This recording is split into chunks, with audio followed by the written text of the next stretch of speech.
Greg Garza. Good morning. Man, it is pre-match day one. Are you celebrating appropriately as someone who follows Atlanta United? How are you celebrating match day one? I don't have Apple TV, so I won't be able to watch the games. But It'll be on the free side. It's because it's a 2:00 start. oh, no way! Yeah, it's a 2:10 start. So this is tomorrow. Yeah, tomorrow. Oh man, I'm at soccer tournaments all day with the uh, kids, so uh, I'll be paying attention to Foot Mob app for sure. Okay, so it is all over the place. So it is at 2:00. The only one I'll be able to watch all year. I'm not going to be able to watch. Oh crap! Besides the home games. Oh wait, so they shifted it. So you're good. You can listen to Mike and Jason on 92.9 while you're at soccer. It's apparently shifted to Apple TV. Perfect. So it's all straight up Apple TV. Just listen to Mike and Jason. Oh, it's all straight up Apple TV. I was going to say, yeah, I don't know if there's any free ones anymore. Yeah, there are a few, and they're I think later in the weekend. But okay. All right, so 92.9. Listen to Mike and Jason. You got it covered. They start at 1:00 and they go all the way through. So kickoff at 2:10 Eastern time. Will do.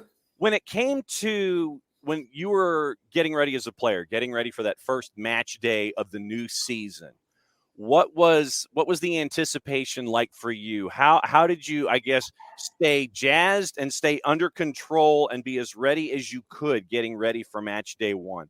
Yeah, Mike and I actually talk about this a lot. Just about kind of getting away, shifting your mindset away from the game, I think is big time. I think I've given an example of like even the championship game or most games for me, game day or the match day analysis for me was, or just kind of routine and rituals was just kind of getting away from things, just doing normal things throughout my day until there's a moment to where you have to switch on and kind of gear that focus into, something where you're locked in and ready to go. But besides that, within the morning, just really taking it easy and focusing on regular things that you would do throughout your day. And I apologize for exterior and external sound today. I'm at my parents' house and my kids are just waking up. So absolutely fine. Hey, if they want to make a cameo while you're there, don't hold them back. That's the beautiful part about this show. So then when you talk to your mentees about game day and about control and staying within themselves, what are those conversations like? Are they all naturally like amped up and totally just want to dive in with both feet and be 120% like from minute one? Or do you have those that understand the idea of control, or is it a mix when you're talking to your mentees? You mean going into the game, or you mean I always tell people, and I always tell kids my question to them is, what's the difference between the first minute and the last minute? And most kids' answers will be, well, the first minute I have to kind of, take a little slow, adapt to the game, get to know the opponent a little bit more. And I totally disagree with that. I think there is no difference between the first minute and the last minute. It's still the same game. So if you're confident enough to take a risk and kind of willing to have that creative mindset just as much as you would in the last minute, you should have in the first minute. And that's what great players do. I'm sure Thiago Almada will take a 35-yard shot outside the box within the first 30 seconds if he has the opportunity, as much as he would in the very last second of the game to win the game, or a game-winning goal. So those are what great players do. Great players know their talent level and know their strengths to be able to really put those into play from the very get-go.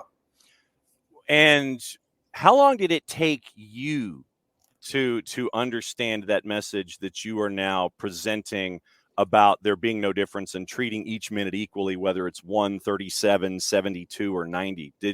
How did you develop it in that mindset? Yeah, I think there's two different things, because you can always talk about like small victories leading to bigger challenges, and I always talk about my mentees with that. But I think that's more of like a confidence builder throughout the game. When you have smaller victories within the game, whether it's making a good tackle or making just the right pass or all these different things, that's your build up to that ultimate confidence.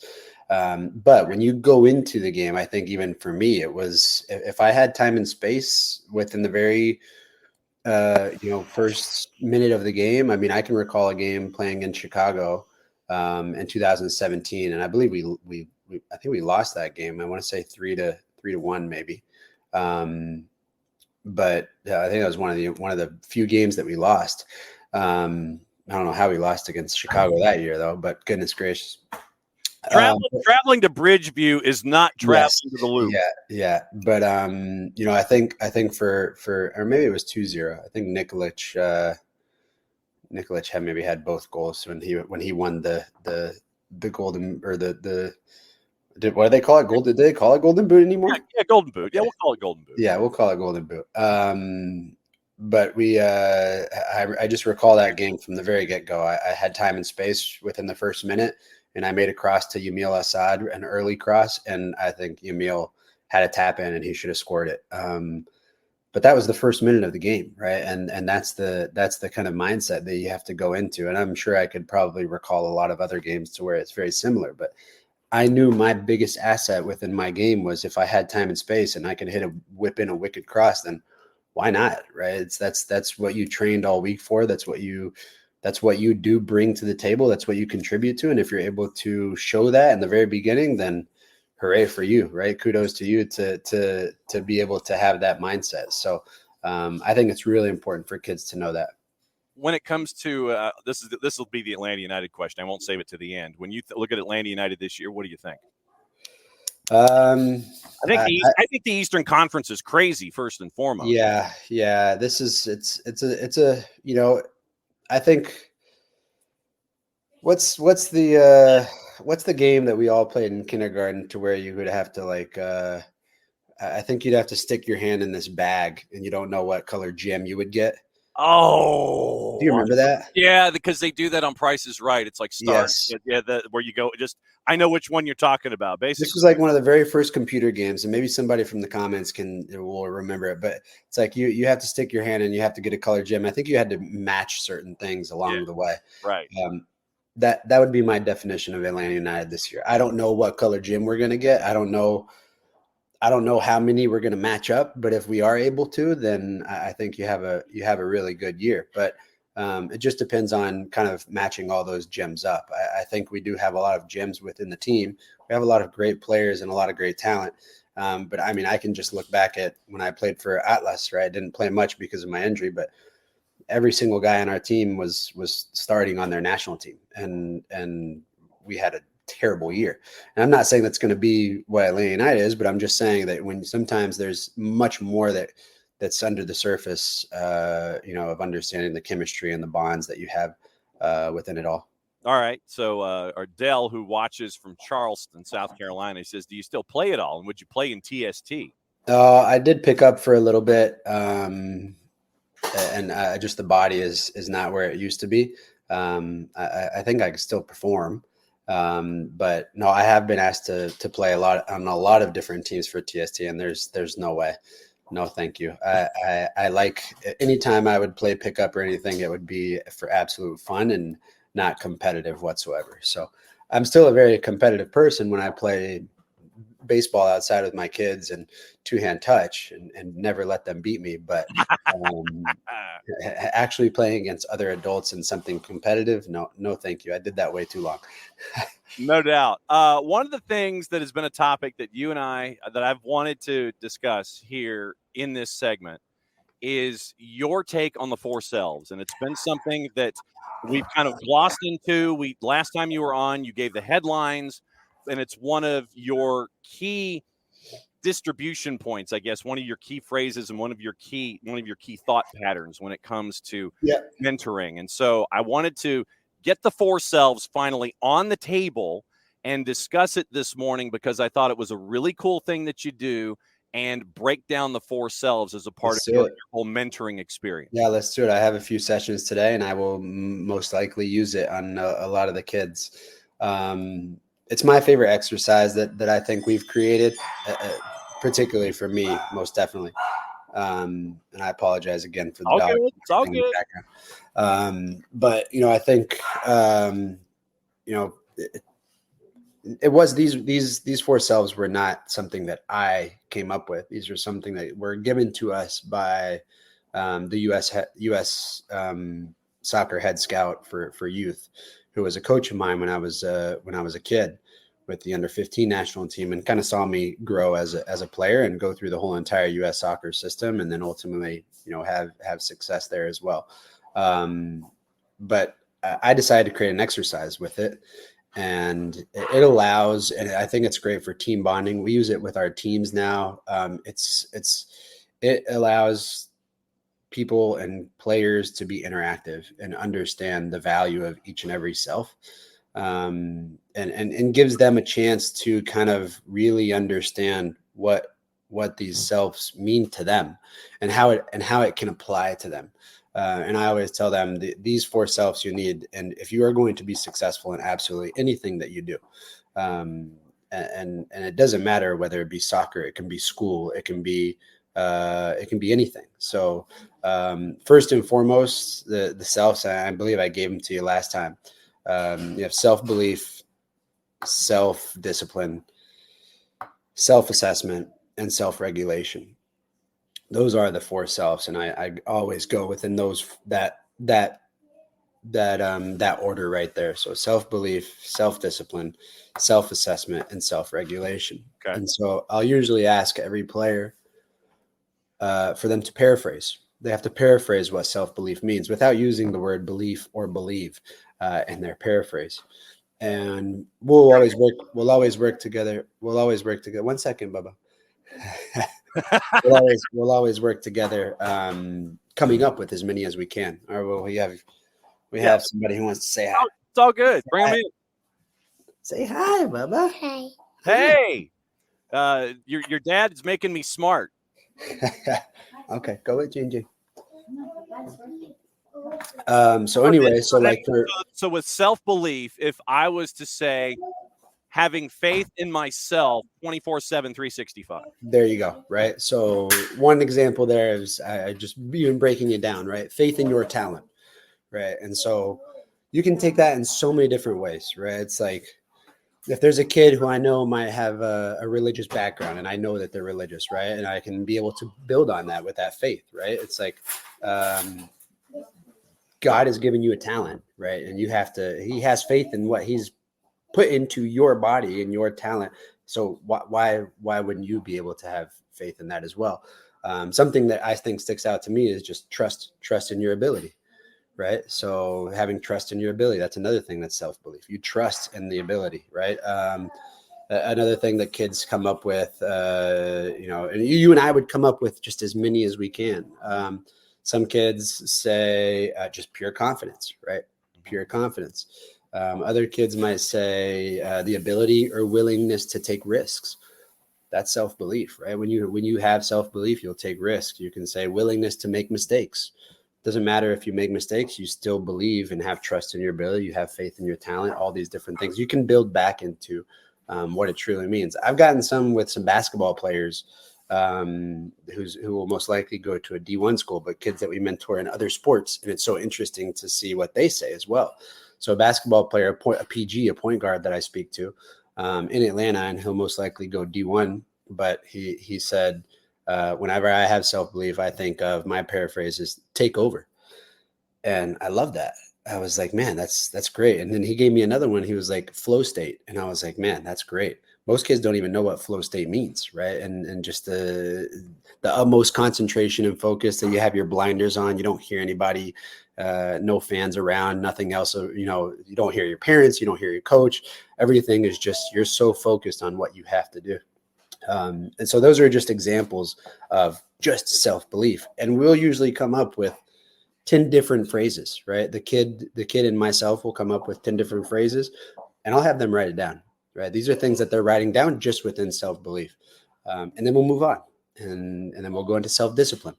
Self-discipline is a great one because the cool thing is they don't know yet, but self-discipline is directly connected to self-belief, right?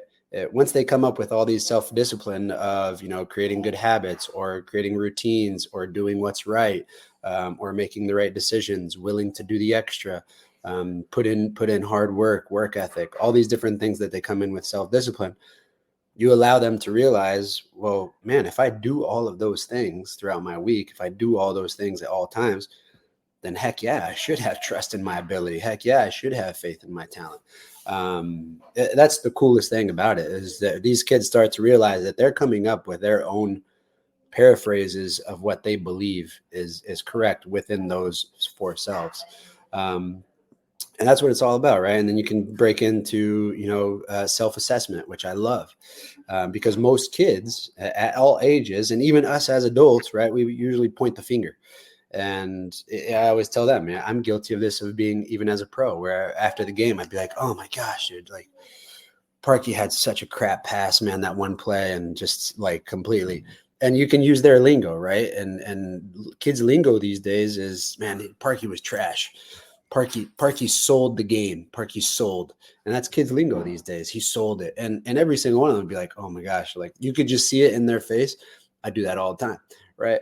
And I use the greatest example of Michael Jordan, right? One of the greatest athletes to ever play is, after the game, he wouldn't go in and point at Scottie Pippen and be like, dude, you played like trash. You sold the game at the very end. He would stay on the court, and he would do any practice right after the game, right? Wouldn't even go into the locker room, wouldn't go point fingers. He'd focus on what he could do to get better and what he could do to improve, what he could do best to help the team the next game, or even himself. At the end of the day, the whole exercise is to help them understand that the most important person in the room at all times is themselves, and not in a selfish way, in a humble way, in a pride way, in a confident way, but just to guide them towards focusing on that. Because one of the things that this scout told me is that, great teams are made up of even better individuals. And I love that phrase, right? Because for you to have a great team, each and every individual on that team has to be, top notch. They all have to be,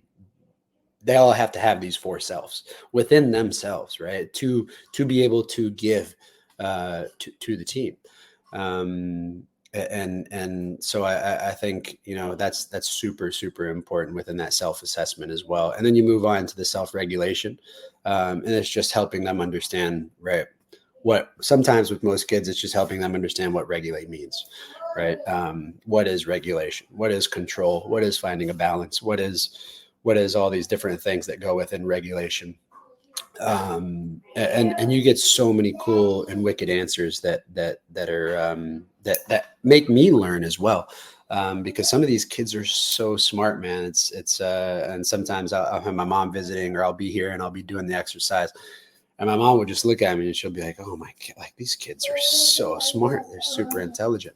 So it's really fun watching a lot of these kids come up with their own phrases. Well, and you mentioned self-regulation, and when it comes to self-discipline, self-assessment, one of the things that I know that we all do, and we even do it as adults, is sometimes, we'll point the finger outward, but I think a lot of times we'll point the finger inward, and too much pointing inward unnecessarily. It's like we'll put too much of the burden on ourselves in a team, if in a team event and something happens and we take it too personally. I think that there are times when that happens. How do you regulate or gauge when someone is pointing at themselves when it comes to self-assessment, and they're pointing at themselves too harshly, to have them understand that you can do that, but there's a balance in pointing at yourself and doing it too hard to where it's detrimental to your growth? And that's where they come into pairs, that self-belief and self-discipline. And you even just gave your own answer, is that the self-assessment and the self-regulation also come into a pair, right? It's okay to be hard on yourself, but there has to be a sense of regulation. There has to be a sense of control, not too much, but into a way to where you are always improving. And I think that's where we get to use a lot of our other slides and a lot of our other things that we use within our exercises, is that the pathway to success will have those divots. They'll have those plateaus. They'll have those dips. They'll have those, mountains and valleys. You have to either go down or climb up. And that's where your control and your regulation, I think, comes into play. And then I'll usually ask them, what are the things that you can control, right? What are the controllables? What does that mean? And it allows them to also kind of, make another tab and write those things down. And it just serves as a reminder, right? I think it ultimately serves as a reminder for them to just have internally, but also something that they have on a piece of paper, whether it's in their phone. And I always just continue to reiterate, right? These are not things that I've come up with. These are things that the head scout of U.S. Soccer, these are the only things that he looks for. He could care less how talented you are, right? Because talent, a lot of people have. A lot of people have a lot of talent, but not everybody has these four selves. And so, I always make them understand that, these four selves have nothing to do with soccer, but they have everything to do with soccer, right? And it's not being an elite player. It's about being an elite person, right? Having an elite personality is so much more valuable than being really good at something. And those four selves are people who have elite personalities. And the coolest thing for me at the end of every time that we speak about it is that I always ask them, if let's say, I know your dream, right? I know everybody wants to be a professional soccer player, right? But, between you and I, we can be very honest, and we know that we know that percentage, right? So it's I asked them, well, what else would you like to be in life, right? And some kids will say, well, I want to be an engineer, or I want to be I want to be this, or I want to be an entrepreneur, or I want to, and I ask them to go over each and every self again. And I tell them, because you and I are giving all these different things, all these different examples and these paraphrases within on the things with on the field, right? And now I want you to look at it from a different lens, from a different perspective. What if you want to be an engineer and you want to invent something really cool, or build something really cool, or something that's going to change the world? Think about how these four selves come into play for you. You still need to have self-belief. You have to trust in your ability. You're going to have discipline for you to be successful within that realm. You're going to have to, you need the self-assessment to be honest with your performance, or be honest with what you're making over and over again. And then you have to regulate those, like you said, those emotions, the behaviors, all these different things that come into play there as well. One of the other things that you mentioned, and it's been an underlying point in a lot of our conversations, has to do with habits and setting habits and locking them into place. And we're not just talking about when you're out there at practice, or when you're doing drills in the backyard, or banging a soccer ball off the side of the house. It's when you get up in the morning, and something as simple as making your bed every single day to get you off on that right foot of completing a task out of the blocks as a habit, and creating good habits wrapped around that idea. And what you just said right there is something I ask every single mentee if they make their bed. I would say 7 to 8 out of 10 don't. Wow. But I think after we have those conversations, I can guarantee you they probably start making their bed. Because I always tell them, I think, and Parky is like the 0.0001% that doesn't make his bed, because I roomed with him before, and I know that's just something that he doesn't do. And I think that comes from his wife. Because I think one time we visited a long time ago, and we took a tour of his house or whatever in Atlanta. They had redone everything, and she said, "Hey, we don't make beds. Okay, what you came out of is what you crawl back into, right? It's perfectly fine. Everything else was like unbelievably clean and very perfect. But the one thing that stuck out was, and I'll always remember, it was just beds not made. But I always tell kids, I said, don't look at Parky and think it, because he's extremely organized and has great routines. But I always say, I think 99.99% of pro soccer players and pro athletes probably make their bed. And I just think it has everything to do with what you said. Creating good routines and good habits leads to, I know if this guy makes his bed, that he's most likely to stay after practice and do a stretching exercise that's going to help him, right? Because he's starting off in a great way. And I know those good habits lead to great habits on the field. And I even use, and most kids by now have seen the David Beckham documentary, and I think you and I have talked about it before, right? Is how OCD he was, and how kind of crazily clean he was, which was insane to me. I mean, I did a lot of those similar things but I mean, he was just completely over the top. But it just made me think, while I was watching it, I was like, man, that has everything to do with him on the field as well. I guarantee you he has great habits in the locker room, or great habits with understanding what is right for his body, et cetera, that probably made him as successful as a player that he was. So I think it's good kind of using those examples for kids to understand and realize that those things can make them better. All right, 2 more questions because we got you to the top of the hour. Yep. Kevin Egan coming in behind you to talk about MLS season. What's going on with the Beyond Goals right now and mentees? And because we're in the heart of high school soccer season and getting ready for the pros. What's going on with you? Yeah, we have spoken to quite a few high schools. If anybody has kids in high school and wants to come speak in Atlanta or either virtual, we love doing it. It's a great way to kind of build team camaraderie within their own team, and also hear from 2 guys who have had a lot of experience and been able to change the mindset of a lot of kids out there. And then we have our first video defenders workshop this Sunday for kids of all ages, and will be a recorded Zoom call, but also a Zoom call where it'll be live. So we have quite a few kids that are all signed up and registered for that, and it'll be it doesn't matter who, it doesn't matter what age. We're going to go through so many different clips that will be awesome. Just kind of get the basics, because I think you go through your team trainings and sometimes you don't get that kind of individualized and personalized way of how to look at the game differently, or just how to learn certain things. Whenever I became a defender, I didn't know what the heck defending was. I never had done it. And I became a defender as a pro. So it's, one of those things that if you take the time and you start to kind of watch clips and watch games and watch other great defenders, or sometimes other defenders make mistakes, which is cool because we'll implement both of those things.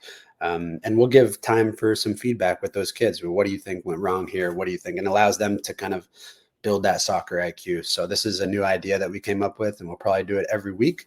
But our first one is this Sunday, so we're looking forward to it. All right. So then your last question might come from Kevin Egan. Kevin Egan. Kev.